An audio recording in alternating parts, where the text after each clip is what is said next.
Hello, good morning, Radhe Radhe. मैं आपसे बात करना चाह रही थी कि अभी हम लोग का व्रत पड़ा गणेश चौथ का। उसको संकटा चतुर्दशी का भी व्रत बोलते हैं, लेकिन हम लोग के घर गणेश चौथ बोलते हैं। तो क्या होता है ना, हर घर का सबका घर का अलग अलग नियम होता है।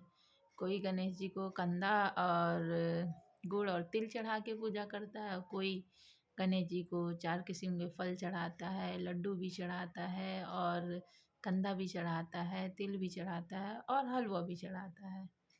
तो मैं सोच रही थी कि मेरे मायके में तो गुड़ और वो कंदा चढ़ता है और हमारे ससुराल में ज़्यादा वैरायटी चढ़ती है। तो मैं सोच रही थी कि ये नियम आते कहाँ से हैं?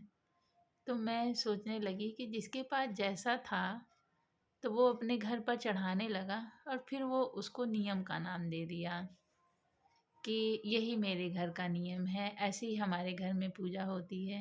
ये सब लोग बोलते हैं ना, ठाकुर जी को अपने घर में ले आते हैं। कोई कोई होता है सुबह शाम आरती कर दिया, कुछ मिश्री का भोग लगा दिया, या कोई ड्राई फ्रूट का भी भोग लगाता है, और कोई खाना जितने टाइम आप खाना खाते हैं खाना का भोग लगाता है। तो जिसकी जैसी श्रद्धा होती है तो वैसा वो भगवान जी को श्रद्धा भाव से वो चीज़ अर्पित करता है, जिसकी जितनी श्रद्धा हो और जिसके जितना ताकत हो, हिम्मत हो। हम लोग के हिंदी भाषा में बोलते हैं घर वाले जांगर जितना हो उतना वैसे ही सबकी सेवा करते हैं। तो फिर एक बार हम लोग के तीज में हमारी सासू मैया एक कहानी सुनाती हैं कि एक ठो थी सुखिया, एक ठो थी दुखिया। तो हम लोग के घर तीज के दिन रात को पूड़ी और हलवा अरे बना के रखा जाता है किचन में, कि रात को शंकर पार्वती जी सबके घर आते हैं। तो हमारी सासू माँ उसी पे कहानी सुनाती हैं कि एक सुखिया थी, एक दुखिया थी। तो दुखिया हमेशा अरे अरे सुखिया के घर काम करती थी। तो तीज आया, तीज में बोला कि हमको भगवान जी को भोग लगाना है सुखिया से, आप हमको कुछ दे दीजिए तो हम भोग लगाएं। तो सुखिया बोली कि हाँ जाओ, मेरे घर में जो चूनी चोकर है वो लेके जाओ, उसी से कुछ बना देना। तो वो गई चूनी चोकर से, जो आटा का चालन होता है उसको बोलते हैं लोग चोकर। तो फिर वो लेके गई और रास्ते से कुछ साग उग पा गई, कुछ सब्जियां पा गई, लेके गई, वो उसी का भोग चढ़ा दी। तो शंकर भगवान उसके घर आए और उसका प्रसाद ग्रहण किए, क्योंकि भगवान जानते थे कि उसके पास वही है। तो उन्होंने प्रसाद ग्रहण किया और फिर रात को फिर उसके घर आए, फिर उसको खूब धनवान बना दिए। वो सुबह अपने काम पर ही नहीं गई, सुबह उठ के देखती है तो उसके घर हर चीज़ सोने चांदी का हो जाता है, बहुत सारे धन संपत्ति आ जाती है। तो उसी को उठाने, उसी को रखने में वो बिजी रहती, नहीं जाती है। 1 दिन हो गया, 2 दिन हो गया, तो सुखिया इंतज़ार करती है कि हमारे घर आई नहीं काम करने पे। सब उसके घर भीड़ लगाए थे, तो गई अपने बेटे को भेजी कि जाओ दुखिया के घर देखो कि वो भरे का क्यों नहीं आई।